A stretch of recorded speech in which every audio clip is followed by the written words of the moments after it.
Podcasts on UNC-TV.org are made possible through the financial contributions of viewers like you, who invite you to join them in supporting UNC-TV. North Carolina now has over 100 wineries, but few have a direct connection to Italy. Raffaldini Vineyards and Winery in the Swan Creek area of the Yadkin Valley certainly does. And it's a relationship that can be seen and tasted the moment you step foot on the property.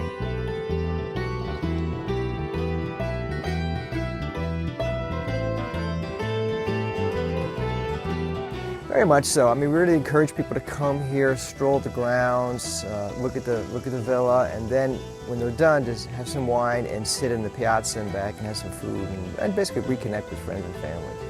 That philosophy has been a way of life for Jay Raffaldini's family for over 600 years. Well, my family's been making wine since 1348. The Raffaldini family hails from a town called Mantua, Italy, which is halfway between Venice and Milan. It's in the northern central part of Italy. And like a lot of Italians, they produce wine for their own consumption. And in about the 1950s, part of the family came to the United States. And so the Raffaldinis that owned the vineyard are first-generation Italian Americans. Now the Raffaldinis and their staff want to share the experience with you at their vineyard and winery located in the countryside of Rhonda, North Carolina. When you come to Raffaldini, you should expect a trip to Italy. And we really work hard to make the grounds and the wines as authentic as we can. Everything that you see here is just as it would be in Italy. It's truly a trip away from, the ordinary. The scenery is beautiful. I love this. You get a good view of the mountains and the vineyards. It's absolutely beautiful. If you come out here, you'll see the broad views across the valley and into the Blue Ridge Mountains, which are always beautiful at any given time, no matter what the weather situation may be. So you get that nice aesthetic of just a beautiful place to be. Usually when you do that, you end up with a little bonus of having a beautiful site to do that. Good grapes grow on beautiful sites. It's a nice combination. This section of the foothills, called the Swan Creek AVA, or American Viticulture Area, was specially chosen for its ideal grape growing potential. Exactly. The soil, the climate, and the rain and the humidity pressure are all very similar to, throughout southern and central Italy and Tuscany. So what we did was the grapes that we have basically came from Italy, and then they went to California for a mandatory 3-year quarantine, and then they released to us. Right, so I think they're very unique, and this soil and this climate and the way that we tend the grapes is very similar to the way that we made wine in Italy. We think should have some special qualities about it.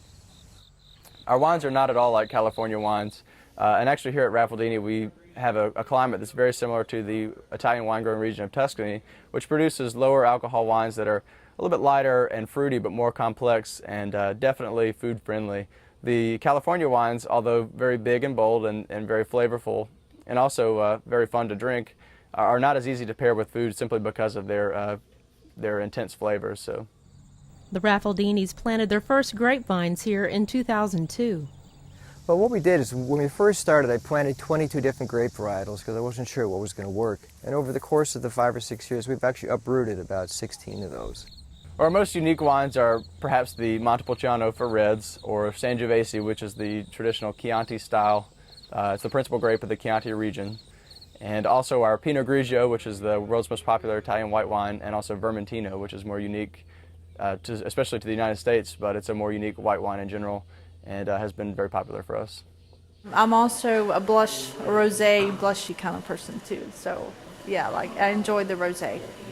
Not only are the wines authentically Italian, so is the newly constructed tasting room. Well, the tasting room is constructed in a very Italian style, and it's very similar to a lot of the villas and large homes that you would see throughout Tuscany. The fact the site they chose was centrally located to many urban areas in the state was also a bonus. Well, we make a great weekend getaway because we're only an hour from Charlotte, we're less than an hour from Winston-Salem, and about an hour and 15 minutes from Greensboro. We're about an hour from Boone, so it's really an easy drive, especially make the trip for the weekend, stay at a local bed and breakfast or hotel for the weekend, enjoy the wines. There's 5 vineyards just in this 5-mile radius, and there's plenty more within 20 miles of here, so it's really a truly eye-opening experience if you've not been here to experience the variety and the quality of the wines that are being made in the Yadkin Valley. From the wines to the villa to the piazza, it's all an attempt to transport you to another place and time the Raffaldinis like to call home. The fact that you can come and relax. I mean, they have a wonderful patio here with a beautiful fountain, and you can look out over the North Carolina mountains. It's just beautiful. Whenever you go back to Italy, back and forth, everyone has a smile on their face when they're thinking about Italy. Our view is, and our goal is, we'd like you to have the same smile when you leave Raffaldini.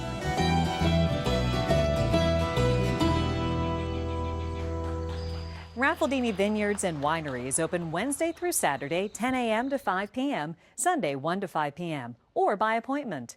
For more information, give them a call at 336-835-9463 or check them out online at raffaldini.com.